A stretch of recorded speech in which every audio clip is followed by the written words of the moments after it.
getting this exact error into their PlayStation CE-11773-6. By the way, I already have PlayStation Plus access, so this error is kind of a weird. Today in this video, I'm going to show you how you can fix this error in a very easy steps. And it doesn't matter whether you got PS4 or PS5. Now this process may take couple of minutes. After doing these steps, you can see all my games are loading up perfectly fine without this PlayStation Plus error. So without a further ado, let's get started. Recently, I'm getting this error onto my PlayStation. Error says you need PlayStation Plus to access this feature. By the way, I already have PlayStation Plus access, so this error is kind of a weird. So well, the primary reason why this error occurs, your PlayStation can't able to detect your licenses. So even if you got PlayStation Plus access, your PlayStation simply can't able to detect it. But there is a very easy fix for that. Today in this video, I'm going to show you how you can fix this error in a very easy steps. And it doesn't matter whether you got PS4 or PS5. We are going to solve this issue for both of the consoles. So well, the primary reason why this error occurs, your PlayStation can't able to detect your licenses. So even if you got PlayStation Plus access, your PlayStation simply can't able to detect it. But there is a very easy fix for that. So first step first, make sure your PlayStation is connected to the internet. Once you make sure your PlayStation's got active internet connection, next thing you can go to your settings, and right over here you can select the account management. Then going into that, here you need to select restore licenses. Now once you select this option, you'll get a prompt, and once again you can click on this restore button. Now this process may take couple of minutes, so let it do its job, and once the process is finished successfully,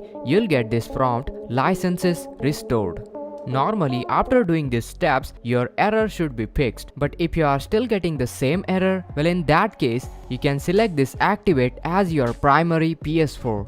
And over here, you can select the activate. Now, if your PlayStation is already activated as your primary PS4, then you can simply deactivate it first of all.